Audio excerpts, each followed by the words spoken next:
आप समझ गए होंगे कि यहां पर जो लिखा हुआ है, जो चस्पा है, बिहार मांगे मोर, आखिर चल क्या रहा है। विशेष दर्जे की मांग अब पुरानी हो चुकी है। लगभग एक दशक से ज्यादा का समय इस पर केंद्र से कोई कार्रवाई नहीं होता देख जेडीयू ने अपना स्टैंड ही बदल लिया। पार्टी का कहना है कि बिहार को अब विशेष राज्य का स्टेटस नहीं बल्कि विशेष आर्थिक पैकेज चाहिए, यानी कि बिहार मांगे मोर।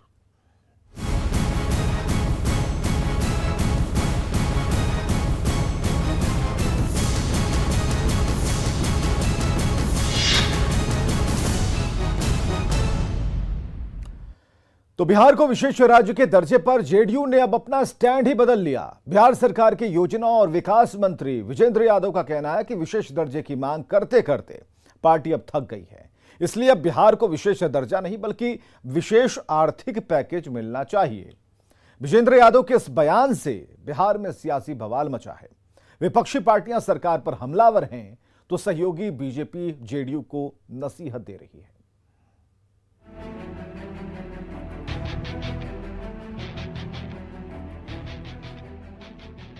बिहार के लिए विशेष राज्य के दर्जे की मांग पुरानी है। चाहे मौसम चुनावी हो या बिन मौसम राजनीति का, समय समय पर इस मांग से बिहार की सियासी बगिया में वोटों के फूल खिलाने की कोशिश होती रही है। ये बात और है कि केंद्र सरकार के लाख मना करने के बावजूद जेडीयू इस मांग से पीछे हटने का नाम नहीं लेती। लेकिन केंद्र का रुख देखते हुए अब जेडीयू ने पैंतरा बदल लिया है। बिहार के योजना एवं विकास मंत्री विजेंद्र यादव के बयान ने इसमें नया सियासी तड़का लगा दिया है। विशेष राज्य का दर्जा का मांग करते करते हम लोगों ने क्या कहते हैं, कमेटी भी गठन हुआ, उसने भी रिपोर्ट दिया, लेकिन इसके बाद भी कोई नतीजा नहीं निकला। तब कितनी मांग की जाए? नहीं, विपक्ष कहता रहा है कि हम लोगों ने सर्वसम्मत से वो किया था। तो अब विपक्ष क्या कहता है? हम लोग जो एक सरकार में हैं, ये मांग की एक सीमा न होगी। 7-8 साल तक लगातार मांग कर भी की, तब कितने दिन अनवरत यही किया जाए? अपना काम कर रहे हैं। तो विशेष मदद की बात कर रहे हैं। विशेष मदद किस तरह की? सभी क्षेत्रों में विशेष मदद। यही वो बयान है जिसने बरसाती मौसम में भी सियासी गर्मी बढ़ा दी है। विजेंद्र यादव ने कहा है कि जनता दल यूनाइटेड अब विशेष राज्य के दर्जे की जगह विशेष पैकेज पर फोकस करेगा। विजेंद्र यादव का कहना है कि बीजेपी के राज्य सरकार में साझेदार होने के बावजूद बिहार को विशेष राज्य का दर्जा नहीं मिल पा रहा है। उनका कहना है कि लगातार एक दशक से ज्यादा समय तक जेडीयू यह मांग करती रही है, लेकिन अब पार्टी विशेष राज्य के दर्जे के बजाय विशेष आर्थिक पैकेज की मांग करेगी। दिल्ली में मौजूद पार्टी के राष्ट्रीय अध्यक्ष ललन सिंह और केंद्र में जेडीयू कोटे से मंत्री बने आरसीपी सिंह ने भी साफ संकेत दिए हैं कि बिहार अब विशेष राज्य नहीं बल्कि विशेष पैकेज की मांग पर फोकस करेगा। सवाल है कि अब किसी राज्य को विशेष राज्य का दर्जा नहीं मिल रहा फाइनेंस कमीशन की रिपोर्ट के बाद। तो अब तो जो पैकेज की बात है, फाइनेंस कमीशन ने कहा है कि जो पिछड़े राज्य हैं उनको आर्थिक पैकेज मिलना चाहिए, तो आर्थिक पैकेज की बात हो रही। आपको पता है ना कि बता दिए ना ललन बाबू कि भाई अब परिस्थितियां बदल चुकी हैं। जो फाइनेंस कमीशन की रिपोर्ट आ गई उसके बाद किसी को विशेष राज्य का दर्जा तो मिला नहीं है। विशेष सहायता के ऊपर आप लोग देखिए, यही तो बताया ना आपको कि भाई विशेष सहायता भी समझिए कि जिन जिन मानकों में हम राष्ट्रीय स्तर से पीछे हैं, तो स्वाभाविक हम आने के लिए तो चाहिए ना। जेडीयू का कहना है कि जो भी राज्य राष्ट्रीय मानक से पीछे है उन्हें विशेष सहायता मिलनी चाहिए। पार्टी आर्थिक पैकेज के पीछे फाइनेंस कमीशन की रिपोर्ट का हवाला दे रही है। जेडीयू का कहना है कि फाइनेंस कमीशन ने जो रिपोर्ट दी है उसके आधार पर पिछड़ेपन को दूर करने के लिए विशेष पैकेज की मांग की जा रही है। जेडीयू नेताओं का कहना है कि फाइनेंस कमीशन ने भी कहा है कि जो पिछड़े राज्य हैं उन्हें आर्थिक पैकेज मिलना चाहिए, इसलिए बिहार को विशेष राज्य का दर्जा नहीं अब विशेष पैकेज मिलना चाहिए। विजेंद्र यादव के बयान से कांग्रेस और आरजेडी नेताओं को ऐसी मिर्ची लगी कि दोनों पार्टियों ने एक साथ जेडीयू पर हमला बोल दिया। वहीं बीजेपी का कहना है कि केंद्र सरकार की प्राथमिकता में बिहार है और बिहार को उसके हिस्से का मिल रहा है। कांग्रेस पार्टी का आरंभ से ये मानना था कि मुख्यमंत्री नीतीश कुमार जी और बिहार की बीजेपी जेडीयू विशेष राज्य के दर्जे को लेकर गंभीर नहीं है। ये सिर्फ पॉलिटिकल इंटरेस्ट के चलते, राजनीतिक उससे लाभ मिले, इस चलते इस मुद्दे को उठाते थे। आखिर क्यों केंद्र में आपकी सरकार है, बिहार में आपकी सरकार है, फिर क्या दिक्कत है? डबल इंजन की सरकार है आपकी। हमारे नेता प्रतिपक्ष तेजस्वी यादव जी लगातार कहते रहे हैं कि डबल इंजन की नहीं, ट्रबल इंजन की सरकार है।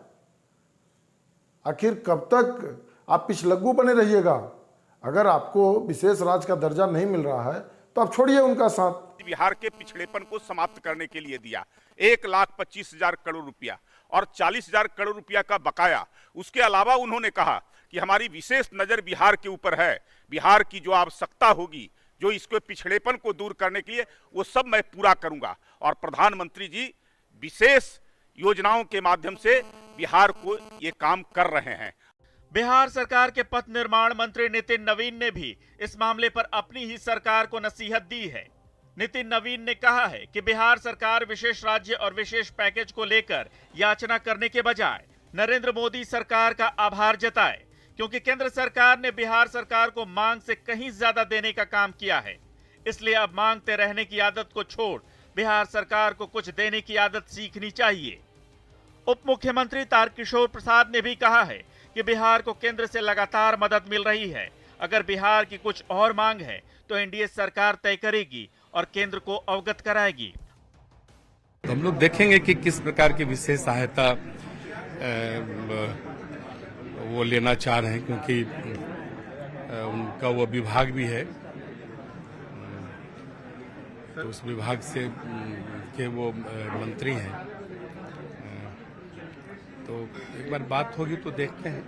समय समय पर तो हम लोग केंद्र सरकार से अपनी बात को कहते रहते हैं। केंद्र सरकार की भी जो योजनाएं हैं वो आती रहती है, तो उसमें विजेंद्र राव ने जो कहा है उस आलोक में जब यह विषय हम सबों के सामने आएगा तो उसको गंभीरता से देखें। जो चीज़ आप स्पेशल स्टेटस में मांगते थे, आज उससे कहीं अधिक केंद्र सरकार राज्यों को मदद कर रही है, खास करके बिहार को। आज विशेष दर्जा को क्यों हम अपने आप को आश्रित साबित करने में लगे हुए हैं? आज तो बिहार अगर निरंतर आगे बढ़ रहा है, हर चीज में प्रगति कर रहा है, कि आज हम उस परिस्थिति में नहीं है। उस दर्जे का जो आकार होता उससे ज्यादा केंद्र सरकार और नरेंद्र मोदी की सरकार हम लोग को दे रही है। और मुझे तो लगता है कि हमको आभार पत्र भेजना चाहिए राज्यों से कि आज प्रधानमंत्री का करिश्माई नेतृत्व रहा, जिसने पूरे देश को और खास करके बिहार के राज्य को विशेष लाभ दिया है, सहायता दिया है योजनाओं में। वरिष्ठ पत्रकार रवि उपाध्याय का मानना है कि बिहार जैसे राज्य को पहले भी विशेष राज्य का दर्जा नहीं मिलने वाला था, क्योंकि बिहार उन नियमों पर खरा नहीं उतर पाता जो विशेष राज्य के दर्जे के लिए चाहिए। लेकिन अब बिहार को विशेष पैकेज की मांग पर केंद्र सरकार को ध्यान देना ही होगा।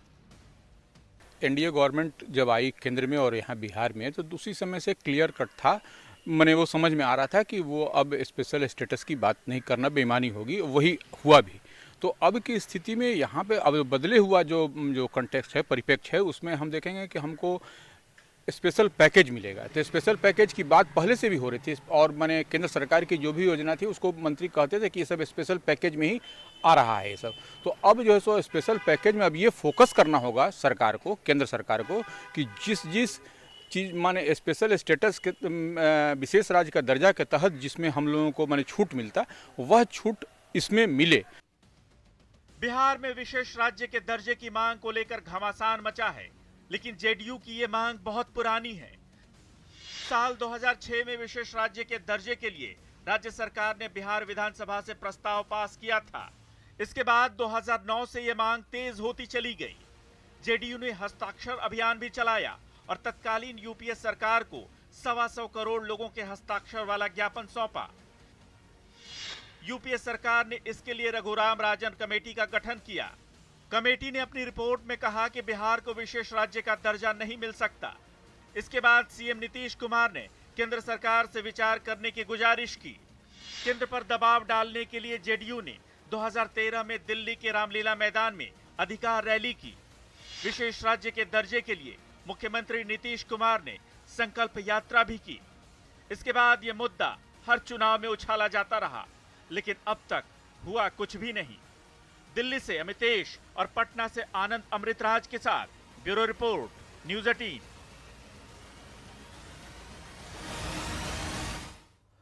तो विशेष दर्जे की मांग करने वाला बिहार अकेला राज्य नहीं है। बिहार के अलावा 5 और राज्य हैं जो आए दिन केंद्र सरकार से विशेष राज्य का दर्जा देने की मांग करते रहते हैं।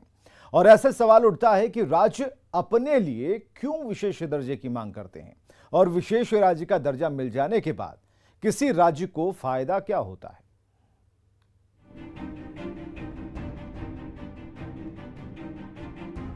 बिहार सरकार और सीएम नीतीश कुमार को पता है कि मौजूदा प्रावधानों के तहत बिहार को विशेष राज्य का दर्जा नहीं दिया जा सकता।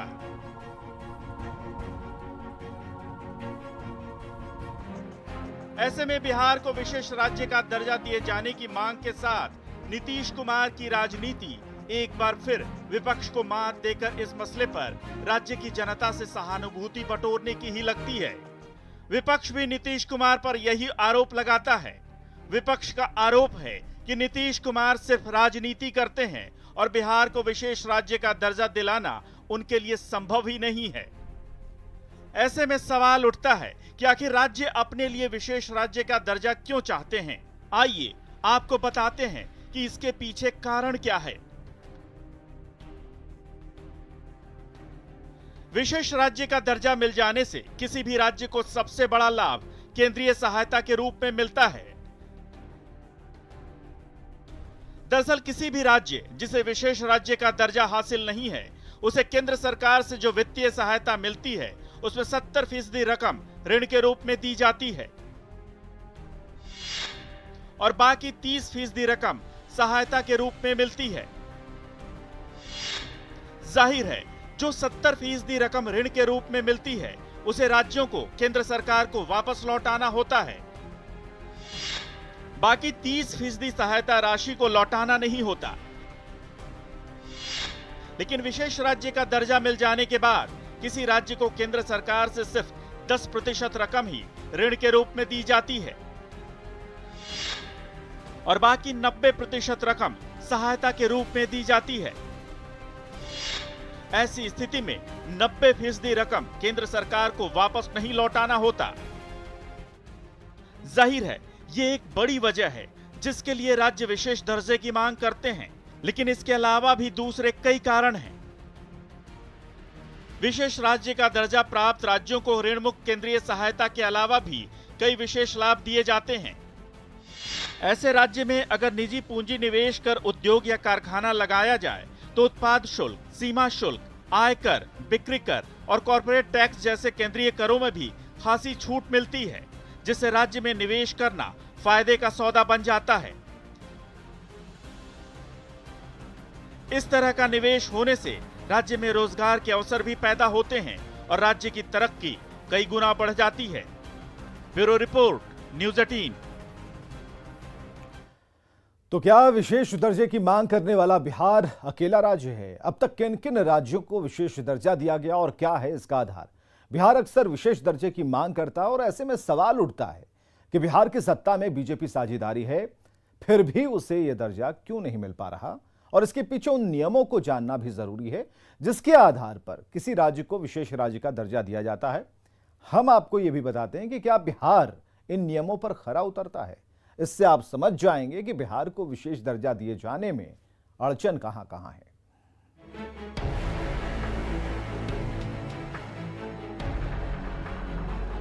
बिहार के मुख्यमंत्री नीतीश कुमार विशेष राज्य के दर्जे की मांग को अक्सर उठाते रहे हैं। खासकर चुनावी मौसम में बिहार के लिए विशेष राज्य के दर्जे की मांग बड़े जोर शोर से उठाई जाती है। बिहार की सियासी पार्टियों में जेडीयू इस मुद्दे पर सबसे ज्यादा मुखर रही है। आज भारत के कुल 29 राज्यों में से 11 को विशेष राज्य का दर्जा मिला हुआ है। ये 11 राज्य हैं: असम, जम्मू और कश्मीर, नागालैंड, हिमाचल प्रदेश, मणिपुर, मेघालय, सिक्किम, त्रिपुरा, अरुणाचल प्रदेश, मिजोरम और उत्तराखंड। इसके अलावा कम से कम 5 और राज्य हैं जो समय समय पर केंद्र सरकार से विशेष दर्जे की मांग करते रहे हैं। इनमें बिहार भी शामिल है, जहां बीजेपी खुद सत्ता में है। पिछले कुछ सालों में बिहार के अलावा आंध्र प्रदेश, ओडिशा, राजस्थान और गोवा ने विशेष राज्य का दर्जा दिए जाने की मांग की है। आइए आज आपको बताते हैं कि विशेष राज्य का दर्जा किस राज्य को दिया जा सकता है और सबसे अहम सवाल, बिहार को यह दर्जा क्यों नहीं दिया जा सकता। यूपीए के शासनकाल के दौरान केंद्र सरकार ने लोकसभा में एक प्रश्न के लिखित जवाब में जानकारी दी थी कि विशेष राज्य का दर्जा दिए जाने का मुद्दा सबसे पहले राष्ट्रीय विकास परिषद की अप्रैल 1969 में आयोजित बैठक के दौरान गाडगिल फॉर्मूले के अनुमोदन के वक्त उठा था। सबसे पहले 1969 में ही असम, जम्मू और कश्मीर के अलावा नागालैंड को यह दर्जा दिया गया था। इसके बाद अगली पंचवर्षीय योजना के दौरान यह दर्जा हिमाचल प्रदेश, मणिपुर, मेघालय और त्रिपुरा को भी दे दिया गया। सिक्किम, अरुणाचल प्रदेश और मिजोरम को 1975 में यह दर्जा मिला। इसके बाद 2001 में उत्तराखंड के गठन के साथ ही उसे भी विशेष राज्य का दर्जा दे दिया गया। दरअसल किसी भी राज्य को विशेष दर्जा दिए जाने को लेकर कुछ विशेष नियम बनाए गए हैं। इन नियमों में कहा गया है कि राज्य दुर्गम क्षेत्रों वाला पर्वतीय भूभाग हो तो यह दर्जा दिया जा सकता है। किसी राज्य की कोई भी सीमा अगर अंतर्राष्ट्रीय सीमा से लगती है तो उसे भी विशेष राज्य का दर्जा दिया जा सकता है। राज्य की प्रति व्यक्ति आय और गैर कर राजस्व बेहद कम होने पर भी यह दर्जा दिया जा सकेगा। किसी राज्य में आधारभूत ढांचा नहीं होने या पर्याप्त नहीं होने पर भी विशेष राज्य का दर्जा दिया जा सकता है।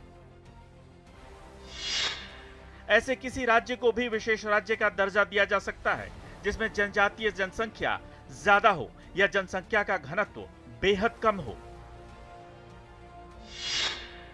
इन सभी के अलावा किसी राज्य का पिछड़ापन, विकट भौगोलिक परिस्थितियां या सामाजिक समस्याएं भी विशेष राज्य का दर्जा दिए जाने का आधार बन सकती हैं। अब बिहार को विशेष राज्य का दर्जा दिए जाने की मांग से जुड़ा सबसे अहम तथ्य यही है कि बिहार इनमें से कोई भी शर्त पूरी नहीं करता। बिहार का कोई हिस्सा किसी अंतर्राष्ट्रीय सीमा से सटा हुआ नहीं है और ना ही राज्य का कोई भी हिस्सा दुर्गम इलाका कहा जा सकता है। इसके अलावा जनजातीय आबादी वाला झारखंड पहले ही अलग राज्य बन चुका है, इसलिए बिहार की आबादी में जनजातीय जनसंख्या की बहुलता भी नहीं है। राज्य में पर्याप्त आधारभूत ढांचा भी है और बिहार के वासियों की प्रति व्यक्ति आय और राज्य का गैर कर राजस्व भी ठीक ठाक है। इसलिए बिहार को विशेष राज्य का दर्जा दिए जाने की राह में अड़चने ही अड़चने हैं। Bureau report, news 18।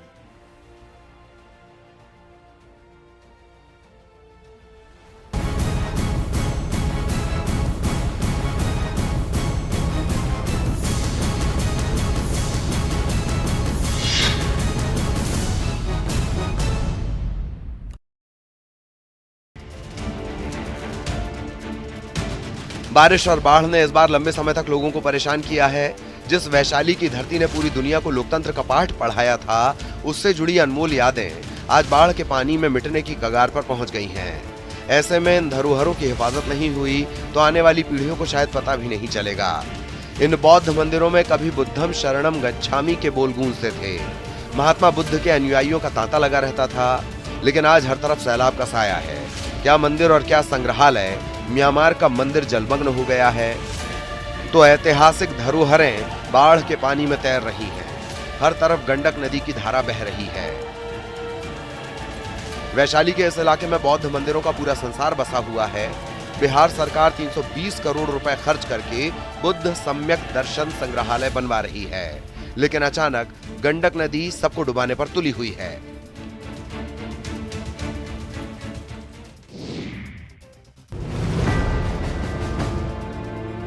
बगहा में न्यूज़ 18 की खबर का बड़ा असर हुआ है। न्यूज़ 18 पर खबर चलने के बाद प्रशासन ने रामनगर अंचल अधिकारी के नेतृत्व में आनन फानन में एक टीम का गठन किया है। ये टीम दोन के 2 पंचायतों के 26 गांवों का निरीक्षण कर नुकसान का आकलन करेगी और राहत देगी। न्यूज़ 18 ने खबर दिखाई थी कि कैसे दोन इलाके के लोग मरीजों को खाट पर लेकर पैदल अस्पताल जाते हैं और करीब 25 किलोमीटर का सफर उन्हें पैदल तय करना पड़ता है।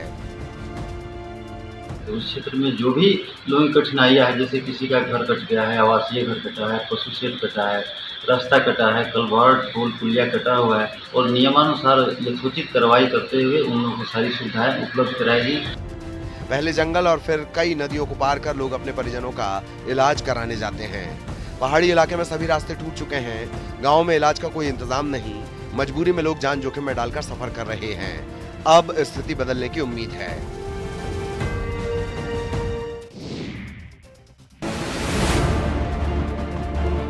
सिवान में पानी से परेशानी की कई कहानी है। जरा हालात को भी देख लीजिए, जिसकी वजह से इन जैसे कई लोग अपने अपने घरों में बंधक बन गए हैं। तस्वीरें सिवान की, जहां का पौष इलाका महादेवा इन दिनों बारिश के पानी से बेहाल है। पानी लगने से चचरी के सहारे लोगों की जिंदगी कट रही है। वे जरूरी कामों के लिए ही घर से निकल रहे हैं और जिनके पास चचरी के पुल का सहारा नहीं है, वे घुटनों तक पानी लांघकर अपनी राह तय करने को मजबूर है। जी, बारिश का पानी लगने से लोगों की जिंदगी नर्क बन चुकी है। उन्हें बीमारी का डर सता रहा है। अगर ये कहा जाए कि लोग जल कैदी बन गए हैं तो गलत नहीं होगा। उरी सर्जिकल स्ट्राइक की तारीख से ठीक कुछ घंटों पहले जम्मू कश्मीर में सेना ने पाकिस्तान की एक और बड़ी साजिश को बेनकाब किया है। पिछले कई दिनों से चल रहे ऑपरेशन में सुरक्षा बल ने न सिर्फ कई आतंकियों को ठिकाने लगाया है, बल्कि हथियारों का ऐसा जखीरा बरामद किया है जो भारी तबाही की वजह बन सकता था। यहाँ पे 2 AK-47 राइफल्स और बाकी सामान जो है ये यहाँ पे रिकवर किया गया है और दिखाया गया, और मेड इन पाकिस्तान ब्रांडिंग है काफ़ी सारी चीज़ों पे, जो यहाँ पे आप देख सकते हैं। बताया जा रहा है कि 5 मिलिटेंट जो हैं अभी तक मारे गए हैं और 1 मिलिटेंट जो है जिंदा पकड़ा गया। उसकी एज जो है 19 साल बताई जा रही है। जिस तरीके से आर्मी के यहाँ पे GOC ने इंफॉर्मेशन दी, मेजर जनरल ने इंफॉर्मेशन दी। आप देख सकते हैं कुछ पिस्टल भी इसमें हैं, कुछ कटर्स हैं, वायर कटर्स, ग्रेनेड भी काफ़ी सारे हैं, कुछ मेड इन चाइना ग्रेनेड्स हैं। तो कुल मिला के ये कहा जा सकता है कि लगातार जो ऑपरेशन यहाँ उड़ी में चल रहा था उसमें 5 मिलिटेंट मारे गए हैं और काफ़ी सारा सामान जो है वो रिकवर किया गया है। बताया जा रहा है कि उरी में 18 सितंबर से आतंकी घुसपैठ के खिलाफ अभियान चलाया जा रहा था। इसी दौरान सुरक्षा बल के जवानों को उस वक्त बड़ी कामयाबी हाथ लगी जब भारी मात्रा में हथियारों के साथ एक आतंकी को जिंदा गिरफ्तार कर लिया गया। सुरक्षा बल के शिकंजे में आए इस आतंकी का नाम अली बाबर बताया जा रहा है। 19 साल का ये आतंकी पाकिस्तान के पंजाब प्रांत का रहने वाला है। अली बाबर ने खुद कबूल किया है कि वो लश्कर तैयबा से ताल्लुक रखता है। सेना से मिली जानकारी के मुताबिक इस घुसपैठ को सलामाबाद नाले की तरफ से अंजाम दिया गया था। ये वही जगह है जहां से 2016 में उरी हमले के लिए आतंकी आए थे। This infiltration attempt was made in the area of Salamabad Nala. This is the same area through which we have had a history of infiltration in 2016.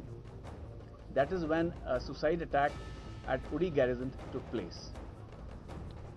It is also revealed that this infiltration group was supported from the Pakistani side by 3 porters who had come till the line of control along with supplies. आतंकी घुसपैठ की यह साजिश कितनी घातक साबित हो सकती थी, इसका अंदाजा हथियारों के इस जखीरे को देखकर भी लगाया जा सकता है। बताया जा रहा है कि 18 सितंबर से घुसपैठ के खिलाफ जारी ऑपरेशन में 10 दिन के भीतर 7 आतंकियों को ठिकाने लगाया जा चुका है। इस दौरान घुसपैठ की कुल 3 साजिशों को नाकाम किया गया है। सुरक्षा बल को इस दौरान जहां 7 AK-47 राइफलें बरामद हुई हैं, वहीं आतंकियों के पास से 80 ग्रेनेड भी बरामद हुए। उड़ी सेक्टर में लाइन ऑफ कंट्रोल के करीब सेना ने तकरीबन 9 दिनों तक ऑपरेशन जारी रखा। 18 तारीख को 2 इन्फिल्ट्रेटर इस पार आ गए थे और दोनों मिलिटेंट जंगलों में छुपे रहे। 24 तारीख को 1 मिलिटेंट मारा गया और 1 को जिंदा पकड़ा गया।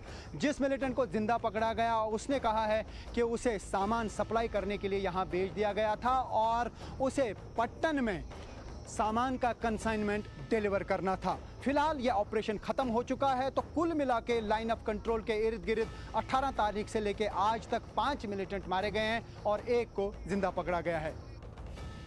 उधर अली बाबर नाम के जिस आतंकी को गिरफ्तार किया गया है, उसने भारतीय सेना को कुछ बेहद अहम जानकारियां दी हैं। मसलन अली बाबर कक्षा 7 का छात्र है। अली बाबर पिता की मौत के बाद लश्कर में शामिल हुआ। 2019 में खैबर पख्तूनख्वा में अली बाबर ने आतंकी ट्रेनिंग ली। अली बाबर ने बताया कि आतंकी अतीक उर रहमान ने उसे मां के इलाज के लिए 20,000 रुपए देने की बात कही थी, जबकि मिशन पूरा होने के बाद वापसी पर अली बाबर को 30,000 रुपए और मिलने थे। और आइए अब ये भी समझते हैं कि आखिर वो कौन सा रास्ता है जहां से दहशतगर्द आतंकी साजिश को अंजाम देते हैं। ये एलसी है जो उस पार का एरिया है, ये इस पार का एरिया, और आप देख सकते हैं यहाँ पे इन्फिल्ट्रेट करके ये पूरा एरिया है, यहाँ पर ही इस पूरे एरिया में इन्फिल्ट्रेशन होती है। ये एरिया ऑफ ऑपरेशन है जहाँ आप देख सकते हैं ये जबरी का ये जो एरिया है, इसी एरिया में यहाँ आप देख सकते हैं केला कटा फॉरेस्ट है, काफी डेंस फॉरेस्ट है, और इसी में कोशिश होती है इन्फिल्ट्रेशन की। और उसके बाद ये जो पूरा एरिया है ये ब्रिगेड हेडक्वार्टर है जहां पर हम इस वक्त हैं। आप देख सकते हैं ये यहाँ पे लिखा है यू आर हियर, यानी कि हम इस वक्त यहाँ पे हैं। और ये पूरा एरिया जो है यहाँ से इन्फिल्ट्रेशन होती है। एलओसी यहाँ पे दिखाई गई है और ये मैं आपको प्रैक्टिकली दिखाऊंगा। जिस तरीके से आपने मैप देखा ये प्रैक्टिकल एरिया है। आप देख सकते हैं ये पूरा एरिया एलओसी का है, और आप देख सकते हैं कितनी पॉसिबिलिटी रहती है क्योंकि ये उस पार का एरिया बिल्कुल इसके साथ में है, और इस पार पूरा आप देख सकते हैं कि उड़ी का पूरा बेल्ट है। जाहिर है घुसपैठ के इन रास्तों पर अब दिन रात सुरक्षा बल की निगरानी है। यही वजह है कि सरहद पार से आतंकी साजिशों को लगातार नाकाम किया जा रहा है।